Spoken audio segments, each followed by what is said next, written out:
भाई और बहनों, मातृशक्ति को नमन। स्टूडियो में आपका हार्दिक स्वागत है, अभिनंदन है, सत्कार है। सनातन सत्य ये दृष्टि विज्ञान पर आधारित है।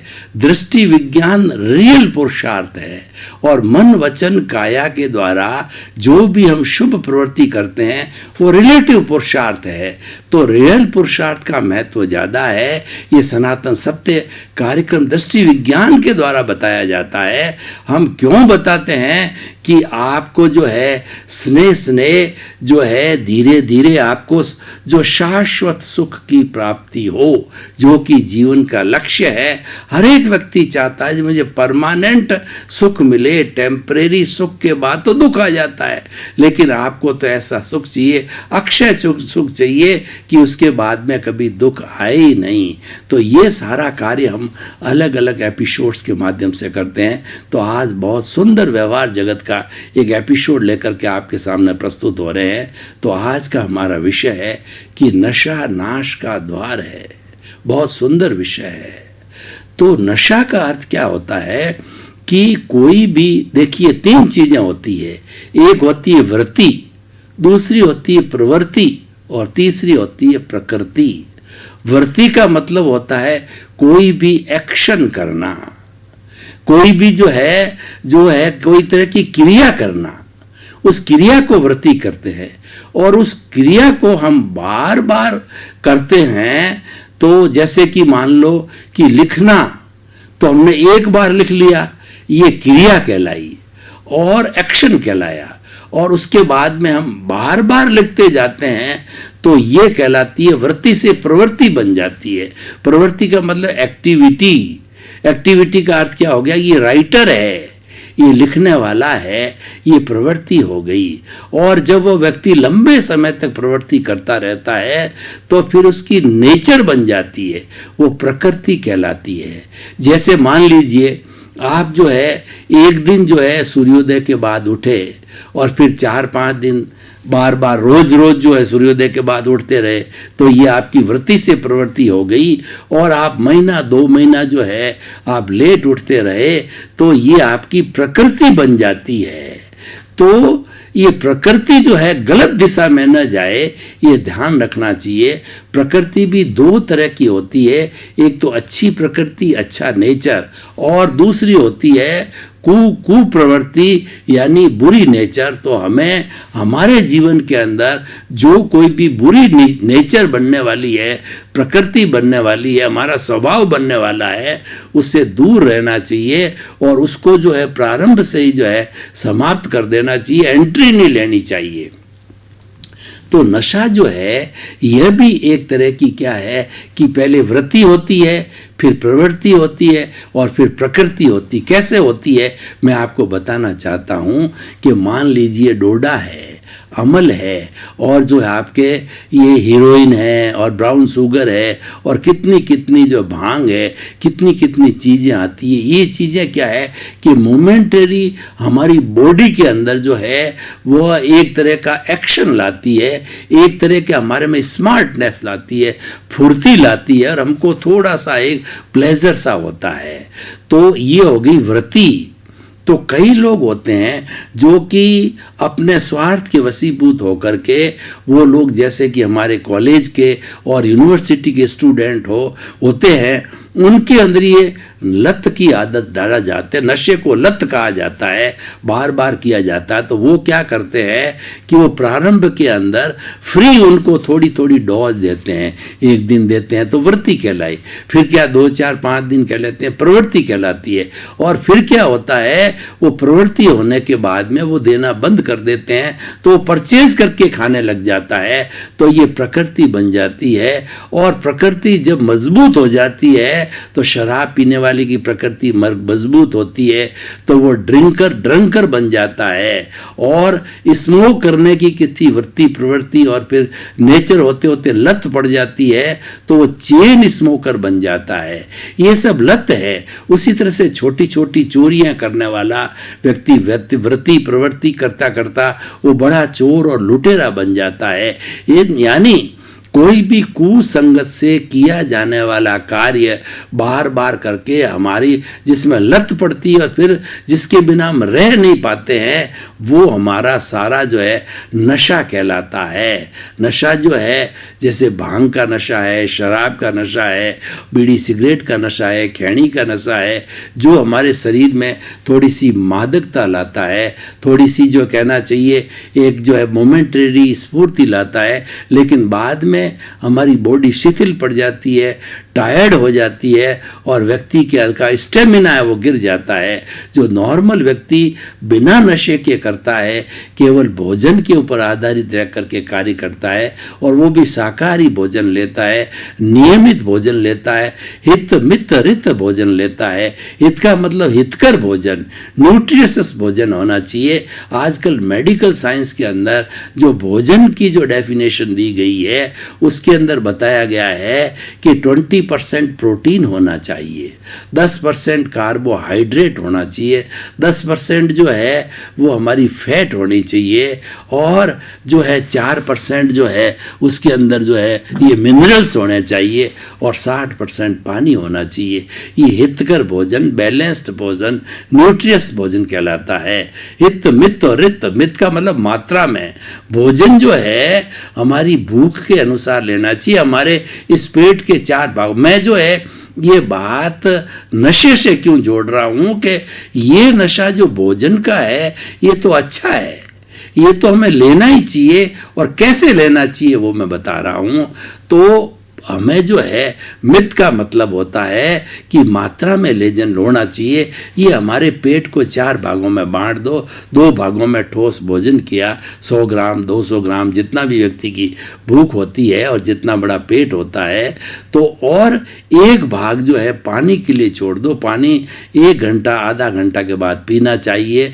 तो और चौथा जो भाग है वो खाली रखो गैस के लिए, क्योंकि जब ये हमारा ठोस भोजन पानी और उसके साथ में अन्य जो है केमिकल्स मिलते हैं, तो उन केमिकल्स के माध्यम से, जो रसायनों के माध्यम से ये भोजन जब पचता है तो गैस बनती है। तो उस गैस को निकलना बहुत ज़रूरी है। अगर हमने पूरा भोजन जो है ठूस करके भर लिया तो गैस को निकलने के लिए जगह नहीं होगी, तो फिर हम लोटपोट हो जाएंगे, आफरा चढ़ जाएगा, पेट फूल जाएगा।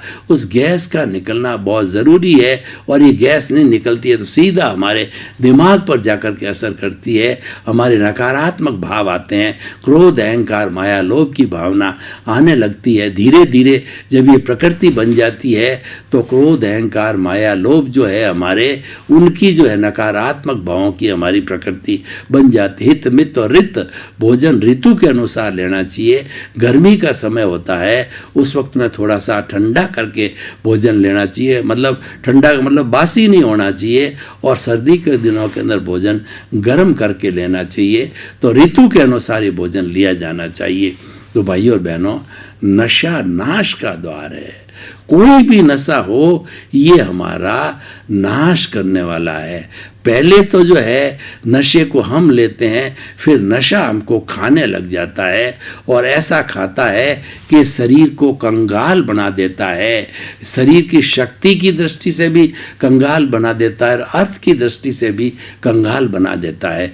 जो लोग व्यसनी होते हैं, यानी जो लोग नशा करते हैं, वो क्या अपना सारा पैसा नशे में डाल देते हैं और नशे में धुत होकर के जब घर आते हैं तो उनके सामने उनकी माँ, बेटी, बहन या जो है उनकी माता कोई भी रहती है तो वो डिस्टिंक्शन नहीं कर पाते हैं, वो जो है उसमें भेद नहीं कर पाते हैं और उसको अनर्गल बकवास करने लग जाते हैं और कई बार अपनी पत्नी को पीटते भी हैं, पत्नी के जेवर चुरा लाते हैं और परिवार उनका बर्बाद हो जाता है। बच्चों की पढ़ाई को पैसे चाहिए तो वो लोग जो है नशे वाले शराबी लोग जो है वो पैसा न देने की वजह से जो है वो बच्चों का कैरियर ख़राब हो जाता है और बच्चे बेचारे पूरे पढ़ नहीं पाते हैं, वो भी जो है पढ़ाई छोड़ करके बीच में कमाने के लिए जाना पड़ता है।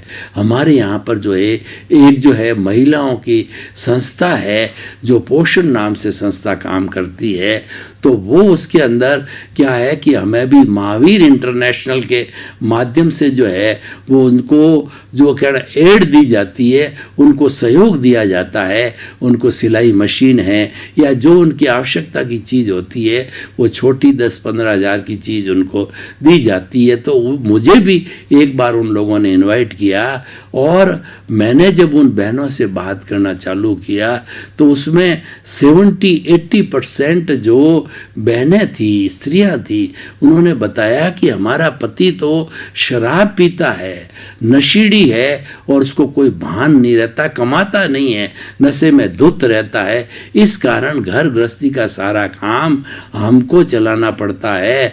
तो हमने फिर बार बार जब सबसे पूछा तो एक ही जवाब आया कि मेरा पति तो नशा करता है, शराब पीता है। तो फिर हमने वह पूछना ही छोड़ दिया कि उस सब में एक सी कंडीशन आ रही है। तो कहने का मतलब ये नशा है, नाश का द्वार है और बेचारी उसकी जो पत्नी होती है उसके ऊपर लोड आ जाता है। पत्नी का तो वैसे भी घर के अंदर बहुत बड़ा रोल होता है, खाना पकाने का होता है। और कई तो स्त्रियां जो है वो जॉब करने जाती है, बच्चों को पालना पोस होता है, बच्चों को ट्यूशन करना होता है, बच्चों को स्कूल भेजना होता है। वैसे भी उसकी बहुत व्यस्त दिनचर्या है। जब कमाने चले जाते हैं सारा अनबैलेंस हो जाता है, उसको समय मिलता नहीं है, वो भी परेशान होती है और उसके बच्चे भी परेशान होते हैं क्योंकि वो समय नहीं दे पाती है। कमाने जाती है तो 8 घंटा तो वहीं व्यतीत होता है, आने जाने में समझो तो 10 घंटा तो जीवन का बहुमूल्य समय जो दिन का समय 12 घंटे का 10 घंटे उसी में चले जाते हैं।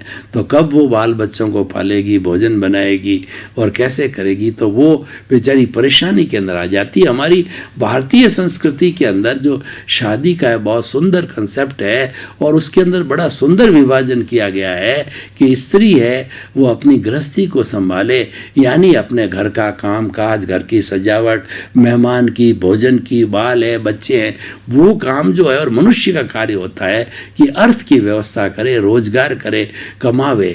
लेकिन क्या है कि आज जो है ये बहुत बड़ा जो है कहना चाहिए एक जो डायलेमा हो गया, बड़ा एक जो है कहना चाहिए कि एक बड़ी कुरीति खड़ी हो गई कि जो है वो जो जब नशा करने लग जाते हैं तो सारा वजन जो स्त्री पर आ जाता है और उनका परिवार लड़खड़ाने लग जाता है, परिवार में अशांति हो जाती है, लड़ाई है, झगड़ा है, गाली है, गलोच है, ये चालू हो जाता है। वो एक नारकीय जीवन बन जाता है, एक पाप का जीवन बन जाता है और ये होता है सारा पापोदय के कारण ही होता है। और वही पापोदय उस व्यक्ति को जो है वह नशे के लिए ले जाता है। तो भाई और बहनों, नशा जो है वो नाश का द्वार है और ये प्रारंभ के अंदर जब प्रथम बार आप नशे को टच करो और आपको किसी मित्र ने और किसी भी कहना चाहिए जो मारवाड़ी भाषा में रेवण कहते हैं, कंपनी के अंदर जाते हैं तो वहाँ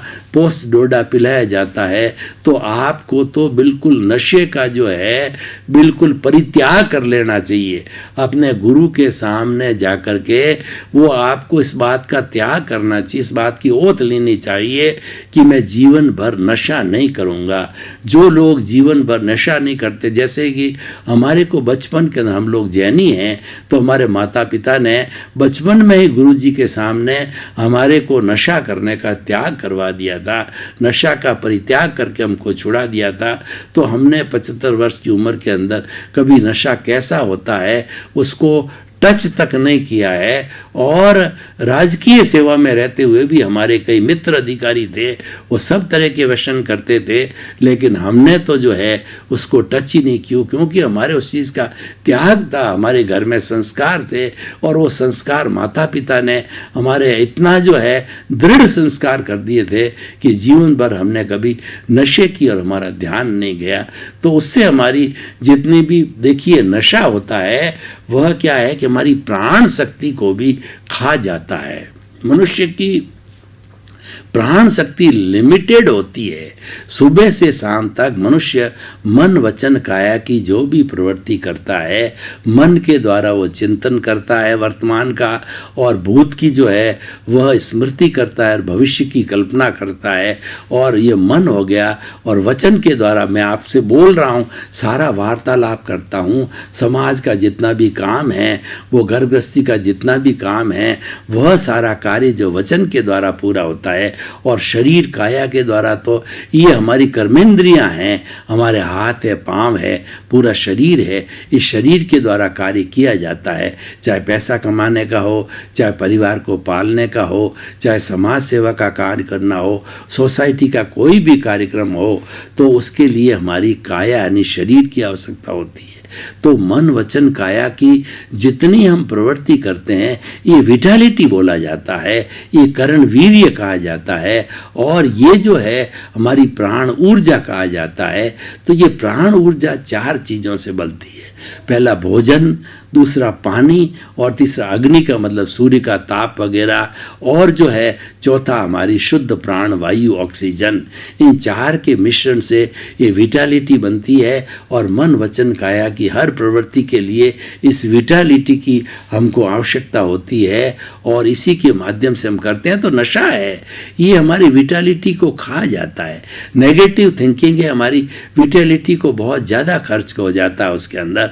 तो जब ज़्यादा जो है वो निरर्थक रूप से खर्च हो गई विटालिटी, तो सार्थक हमारे जो कार्य हैं जीवन के अंदर, जैसे शिक्षा पढ़ने वाले के लिए शिक्षा का काम है, और जो लोग कमाने जाते हैं उनके लिए रोजगार का कार्य है, गृहिणी है जो घर का कार्य करती है उसके लिए भी इसको जो है विटालिटी की आवश्यकता होती है। तो ये हमारी विटालिटी जब नशे के अंदर चली जाती है तो पीछे से बहुत कम जो है बच पाती है, और बहुत कम बचने के कारण, क्योंकि वो लिमिटेड ही बनती है, बहुत कम बचने के कारण जो है हम अपना काम पूर्ण स्वस्थ होकर के, और जितना हमारा कार्य हमको आवंटित है या कार्य हम करना चाहते हैं वो हम कर नहीं पाते हैं। तो भाई और बहनों, नशा है वो नाश का द्वार है। यानी अगर आपको नाश को इनवाइट करना है तो आप नशे की आदत डाल दीजिए, लेकिन ये कुसंगत है, ये कभी नहीं डालनी चाहिए। इसका तो परित्याग कर देना चाहिए। बचपन से युवा के समय से प्रौढ़ के समय में कभी भी जो है आपको इसका परित्याग करो, और इस तरफ जाना नहीं चाहिए। अब देखिए कि जो नशीली लोग होते हैं वो लोग किसी के प्रिय नहीं होते हैं, चाहे वो ऑफिस के अंदर हो, चाहे जो घर के अंदर हो, तो सभी उसे नफरत करते हैं, क्योंकि वह अनर्गल वार्तालाप करता है, और दूसरा क्या साफ सुथरा नहीं रहता है, और दूसरा क्या है कि अपनी आमदनी को सुनियोजित करना चाहिए बच्चों को पढ़ाने के लिए, घर गृहस्थी को चलाने के लिए, तो वो नहीं चला पाते हैं, तो लोग उसको अच्छी नज़र से नहीं देते हैं। इसलिए जीवन के अंदर तरक्की करनी है तो नशा नाश का द्वार है, ये हमेशा याद रखना चाहिए। और किसी भी कुव्यसन के अंदर, चाहे छोटा हो चाहे बड़ा हो, सप्त व्यसन सबसे बड़े हैं। और जो है ये नशा जो हम वगैरह करते हैं, भांग का, खैनी का, और जो है वो गांजा का, और स्मैक है, और ब्राउन शुगर इत्यादि वगैरह, इन सब का हमें उपयोग बिल्कुल नहीं करना चाहिए। और ये नशे की जितनी भी चीज़ें हैं जब हमारे शरीर के अंदर जाती है तो शरीर का हमारा जो नाड़ी तंत्र है वो बहुत बड़ा फंक्शन करता है। नाड़ी तंत्र से जो है हम चिंतन करते हैं, हम विचार करते हैं, और हमारे भाव पैदा होते हैं, और हम जो है सारा कार्य नाड़ी तंत्र के माध्यम से करते हैं। लेकिन जब ये नशा करने लग जाता है तो हमारा नाड़ी तंत्र निष्क्रिय हो जाता है, और व्यक्ति जो है वो निर्ढाल होकर के गिर जाता है, वो सोता रहता है या डिप्रेशन में चला जाता है, कोई तरह की एक्टिविटी नहीं करता है, वो सोसाइटी के अंदर हिलता मिलजुलता भी नहीं है, और वो अकेले के अंदर पड़ा रहता है।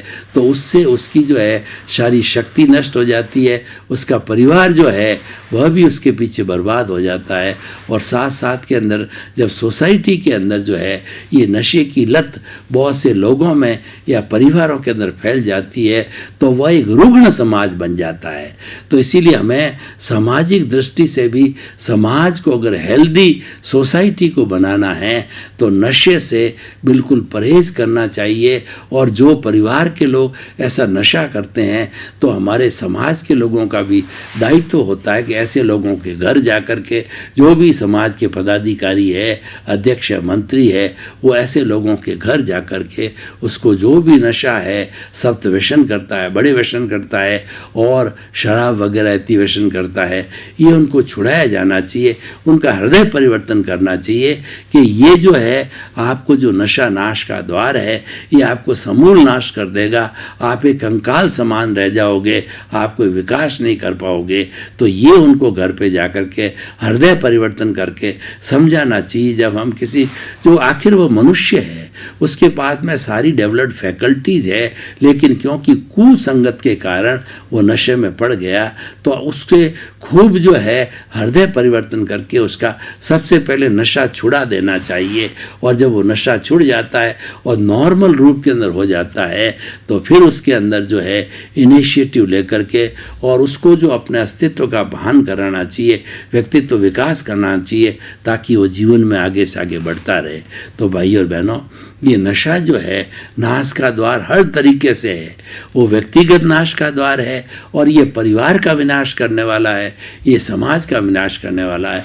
और समाज में बहुत से जब ज़्यादा लोग जो है नशीली हो जाते हैं तो अल्टीमेटली ये प्रांत को और देश को इफेक्ट करता है। और जिस देश के अंदर नशा ज़्यादा चलते हैं वह देश जो है रुग्ण कहलाता है और उस देश का जो इम्प्रेशन है विदेश में खराब हो जाता है। क्योंकि विदेशी लोग हमारे देश के अंदर संपर्क इसलिए जोड़ते हैं, सांस्कृतिक संपर्क होता है, व्यापारिक संपर्क होता है और आदान प्रदान होता है संस्कृतियों का।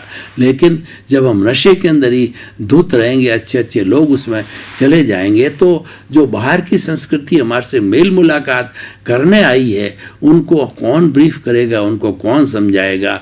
और ये व्यक्ति, एक व्यक्ति जो बिल्कुल नशे वाला नहीं हो, ऐसा एक भी व्यक्ति जो है वो बाहर की बहुत सी संस्कृतियों को अपना पूरा जो है विवरण, अपना सब प्लस पॉइंट और जो उनके जितने भी सिस्टम है उसके बारे में बता सकता है। तो भाई और बहनों, आइए हम इस सूत्र को हृदयंगम करें, आत्मसात करें कि नशा नाश का द्वार है और नशे की तरफ आंख उठाकर भी नहीं देखेंगे। और आप अगर नशा कर रहे हो तो कुछ न कुछ उपाय करके उस नशे को छोड़ दीजिए और धीरे धीरे जो है जो नशा छुड़ाने वाली संस्था है उनके साथ में रह करके इसका बिल्कुल नॉर्मल पोजीशन में जब आपने नशा लेना चालू किया था उस पोजीशन में वो लोग ले आते हैं। वहाँ रुकना पड़ता है, जो प्राकृतिक चिकित्सा केंद्र है वगैरह है या नशा मुक्ति केंद्र है तो वहाँ पे मुड़ना चाहिए। और दूसरा जो है नशा मुक्ति के लिए मैं आपको एक ध्यान कराना चाहता हूँ, वो थोड़ा सा आप ध्यान कर लीजिए। तो आंखें कोमलता से बंद और हमारी रीढ़ की हड्डी एंटीना की तरह सीधी और ध्यान मुद्रा के अंदर बैठ जाइए। अब हम नशा मुक्ति का जो है एक प्रयोग करते हैं क्योंकि प्रयोग से जो है वो हमें शीघ्र हासिल होता है। तो सबसे पहले अपने चित्त को पूरे शरीर के अंदर घुमाइए और सुझाव दीजिए कि मेरा पूरा शरीर शिथिल हो रहा है, कायोत्सर्ग हो रहा है, कायोत्सर्ग हो रहा है, मैं शिथिल हो रहा हूँ, मैं शिथिल हो रहा हूँ। और फिर जो है अनुभव कीजिए कि मैं काफ़ी हद तक शिथिल हो गया हूँ, मैं शिथिल हो गया हूँ। और श्वास को शिथिल कर दीजिए कि लंबा सांस आ रहा है, लंबा सांस जा रहा है। और इस सांस को जो इस तरीके से देखिए, आते जाते सांस को देखते रहिए। और जब सांस लंबा हो जाता है तो फिर उसका शिथिल भी हो जाता है। उसके बाद के अंदर जो है अब हम एक प्रयोग कर रहे हैं कि हमारा जो दोनों कान हैं ये प्रमाद और ये नशा मुक्ति के होते हैं।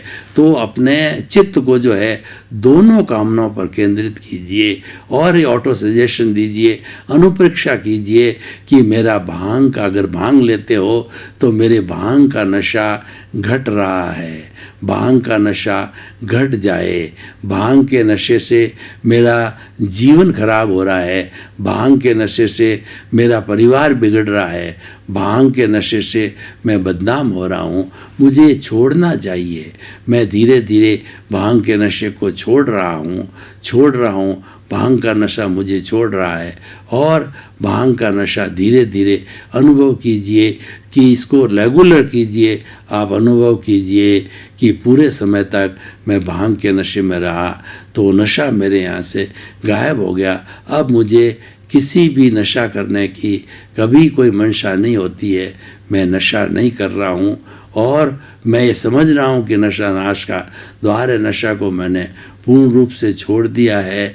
तो इसीलिए जो है ये नशा मेरी जो है नशा मुक्ति है वह मेरे में लागू हो, हर क्षण मैं अपने आप को नशे से मुक्त करूं। तो इस तरीके का भाई और बहनों ये प्रयोग है, ये हमारे इन कान पे किया जाता, तो दोनों कान हैं, ये नशा मुक्ति कान, इस पर अनुप्रेक्षा की जाती है, प्रयोग है, तो धीरे धीरे नशा ये कम हो जाता है। तो इस तरीके से भाई और बहनों हम जो है थ्योरी एंड एक्शन की बात करते हैं कि नशा जो है किसी भी सूरत के अंदर सही नहीं है, ये सब तरह का नाश कराता है, ये व्यक्तिगत नाश कराता है और सामूहिक रूप से समाज का नाश कराता है, परिवार का नाश कराता है। तो हमें नशा नाश का द्वार है, ये अच्छी तरह से समझना चाहिए। और ख़ास तौर से आज हमारे देश के अंदर 60 करोड़ से अधिक युवा लोग हैं, 35 वर्ष की उम्र तक के हैं। तो मैं उस एपिसोड के माध्यम से उन्हें सलाह देना चाहता हूँ कि जीवन के अंदर नशे को कभी भी स्थान नहीं दें। प्रथम दृष्टया कोई भी आपको फ्री के अंदर, फोगट के अंदर कोई नशा जो है आपको जो है वो उसके टेस्ट के लिए करवाता है, तो वो बिल्कुल आपको त्याग कर देना चाहिए, वो करना नहीं चाहिए। क्योंकि एक बार आपने एंट्री ले ली तो एंट्री लेते लेते जो है ये नशा आप पे इतना हावी हो जाएगा, इतनी लत हावी हो जाएगी कि उस पर्टिकुलर समय के अंदर आपको उसके पास जाना पड़ेगा, वह उसको खाना पड़ेगा, उसकी यूज़ करनी पड़ेगी। तो ये धीरे धीरे एक प्रकृति बन जाएगी, फिर आपकी लत पड़ गई है, वो छोड़ना बहुत बहुत कठिन हो जाएगा। किसी व्यक्ति की जो नशे की लत पड़ जाती है, उस लत को छोड़ना आसान नहीं होता है, वह बिल्कुल हमारे अस्थि मज्जा में चली जाती है, हमारे ब्लड में चली जाती है, वो नशे की जो आदत है वो जीन्स में चली जाती है, तो बहुत कठिन हो जाता है। तो प्रारंभ से ही जब हमने उस तरफ जो है वो अपना पाँव बढ़ाया, तो प्रथम पाँव जो हमारा बढ़ा है उस वक्त ही इसको रोक लेना चाहिए, क्योंकि ये तो 100% जो है नुकसान वाला सौदा है, इसमें 1% भी लाभ नहीं है। तो हम एक मनुष्य जो कि इतना चिंतनशील प्राणी है, वो क्यों अपना नाश देखे, अपने जीवन का क्यों नाश कराए। तो वो हमेशा ध्यान रखे कि नशा नाश का द्वार है, ये नशा मुझे नष्ट करने वाला है, और नशे का अगर मैंने सेवन किया तो मैं मेरे जीवन से भी गया और मेरा परिवार भी जो है कष्ट के अंदर आ जाएगा, सबको दुख की अनुभूति होगी, ये नशा कराएगा। तो इसीलिए इसको जो है बिल्कुल आप इग्नोर कीजिए। भाई और बहनों, आपका बहुत बहुत धन्यवाद। आप हमारा सनातन सत्य कार्यक्रम देखते रहिए। सनातन सत्य कार्यक्रम के अंदर बदलाव के सूत्र है। सनातन सत्य कार्यक्रम के अंदर व्यक्ति के भीतर जो है परिवर्तन आता है और व्यक्ति एक अच्छा इंसान बनता है, क्योंकि हमारा उद्देश्य है सर्वे भवन्तु सुखिनः सर्वे सन्तु निरामया। इसी क्रम में आपका जीवन आनंदमय हो, मंगलमय हो, और आप शतायु होकर अपने परिवार के साथ में जी करके समाज का जो है बहुत परोपकार करें। आपके प्रति बहुत खूब खूब अनुमोदना और खूब खूब आपको हमारा प्रणाम।